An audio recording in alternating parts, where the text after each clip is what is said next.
नमस्कार, मी मयुरी वर्मा, विकास समाचार मध्ये आपलं स्वागत। पालघर जिल्हा हा आदिवासी बहुल जिल्हा म्हणून ओळखला जातो। या पालघर जिल्ह्यातील आदिवासींचा विकास व्हावा म्हणून सन 2014 साली ठाणे जिल्ह्यातून पालघर जिल्ह्याचे विभाजन करण्यात आले। परंतु आजही गरीब आदिवासी कष्टकऱ्यांची जैसे थे परिस्थिती आहे। लग्नासाठी, घर बांधण्यासाठी, मुलांच्या शिक्षणासाठी वीटभट्टी मालकाकडून अंगावर कर्ज घेऊन त्या कर्जाच्या परतफेडीसाठी वर्षानुवर्षे त्यांना मालकाकडे कमी मजुरीत काम करावे लागते। मात्र काम करत असताना कामगारांना अनेक अडचणींना सामोरे जावे लागते।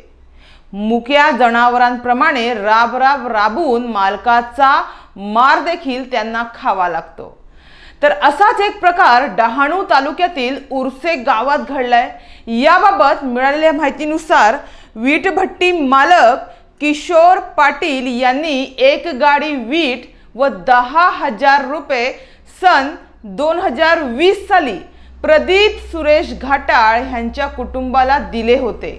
मात्र दिलेल्या कर्जाच्या परतफेडीसाठी मालकाने प्रदीप सुरेश घाटाळ वय वर्ष 23 आणि त्याची पत्नी सोनू सुरेश घाटाळ वय वर्ष 20 या दाम्पत्याला वीटभट्टी मालकाकडून जबरदस्तीने वीटभट्टीवर काम करून घेतले जात होते।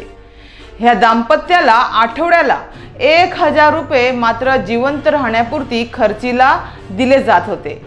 मात्र प्रदीपची तब्येत बरी नसल्याने त्याने 3 दिवस कामच केले नसल्याने वीटभट्टी मालकाने संतप्त होऊन प्रदीपला मारहाण केली।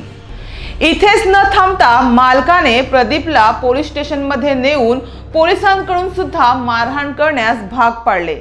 इच्छा नसताना सुद्धा बळजबरीने मालक काम करण्यास भाग पाडत होता। अखेर प्रदीपने मार्क्सवादी लेनिनवादी लाल बावटा पक्षाकडे दाद मागितली। पक्षाच्या डहाणू तालुका कमिटीने वाणगाव पोलीस ठाण्यात अनुसूचित जाती जमाती अत्याचार प्रतिबंधक कायदा, एट्रोसिटी ऍक्ट व वेठबिगारी कायद्यासह विविध कलमानुसार गुन्हा दाखल करून प्रदीप घाटाळ व सोनू घाटाळ ह्या दाम्पत्याची वेठबिगारीतून मुक्तता केली आहे।